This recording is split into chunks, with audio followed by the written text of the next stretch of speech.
திராவிட முன்னேற்ற கழகம் 2021 சட்டமன்ற பொதுத் தேர்தலில் நிறைவேற்ற முடியாத 525 அறிவிப்புகளை வெளியிட்டீங்க.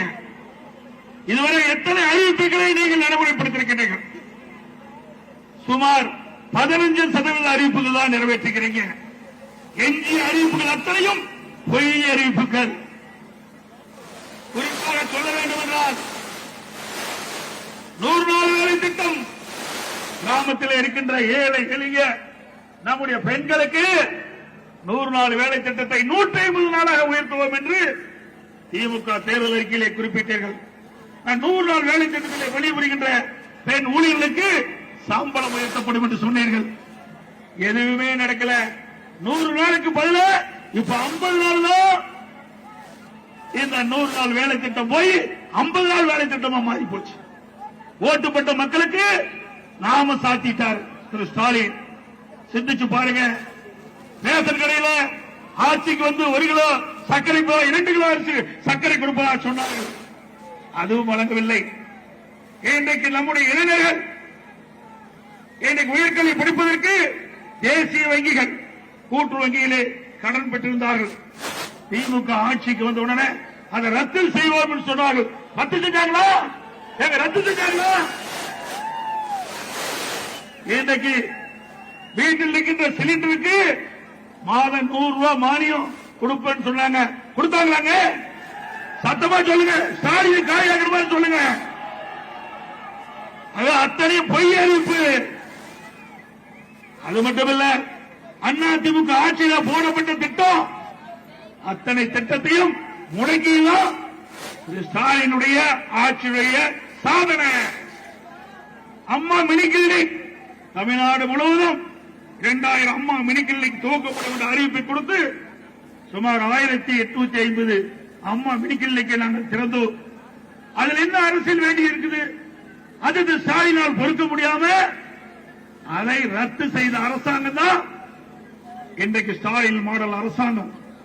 அந்த அம்மா மினி கிளினிக்ல ஒரு மருத்துவர், ஒரு செவிலியர், ஒரு மருத்துவ உதவியாளரை நியமித்து ஏழை எளிய மக்களுக்கு அந்த பகுதியிலேயே சிகிச்சை அளித்த அற்புதமான திட்டத்தை முடக்கிய முதலமைச்சர் தான் இன்றைய முதலமைச்சர் ஸ்டாலின் அவர்கள்.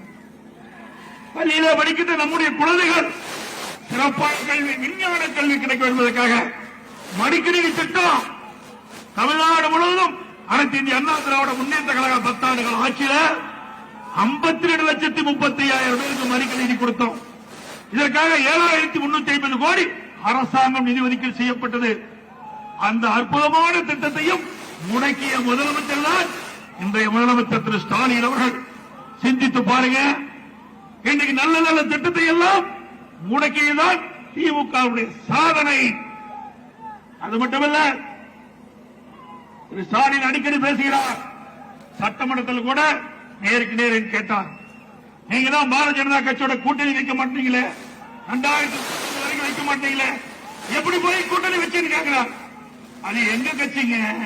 நாங்க யாரோட வேணாலும் கூட்டணி வைப்போம். மக்களுக்கு நன்மை செய்ய வேண்டும் என்ற கட்சியோட கூட்டணி வச்சிருக்கிறோம். நீங்க யாரோட கூட்டணி இருக்கிறீங்க? காங்கிரஸ் கட்சியோட கூட்டணி இருக்கின்றீங்க. காங்கிரஸ் கட்சி எமர்ஜென்சி கொண்டாந்தது, அவசரத்தை கொண்டு வந்தது தமிழகத்திலே. அப்ப மிசா சட்டத்தை கொண்டு வந்தார்கள். அந்த மிசா சட்டத்திலே இங்க இருக்கின்ற மறைந்த பல திமுக தலைவர்கள் இன்றைக்கு இருக்கிற ஸ்டாலின் கூட சொல்றாரு, மிசா சட்டத்தில் என்னையெல்லாம் சிறையிலே அடைத்தார் என்று சொன்னார். அது மட்டுமல்ல, ஓராண்டுக்கு முன்பு திரு கருணாநிதி அவருடைய 100ஆண்டு விழா, அதற்காக ஒரு காட்சிப்படுத்தப்பட்டது. அந்த காட்சிப்படுத்தப்பட்ட அந்த அரங்கிலே திரு ஸ்டாலின் அவர்கள் சிறையில் இருப்பது போல் காட்சி. எப்போ மிசாவில் சிறையில் இருந்த போல் காட்சி. அப்படி உங்களை மிசா சட்டத்திலே கைது செய்த கட்சியோடு நீங்கள் கூட்டணி வைத்திருக்கின்றீர்கள். நாங்கள் இந்த நாட்டுக்கு நல்லது செய்யும், இந்த நாட்டு மக்களுக்கு நன்மை கிடைக்கக்கூடிய இந்திய திருநாட்டுக்கு பெருமை சேர்க்கின்ற பல்வேறு திட்டங்களை தமிழ்நாட்டுக்கு வழங்கிக் கொண்டிருக்கின்ற பாரதிய ஜனதா கட்சியோடு கூட்டணி வைத்தால் என்ன தவறு? கூட்டணி என்பது தேர்தல் நேரத்தில் அமைப்பது.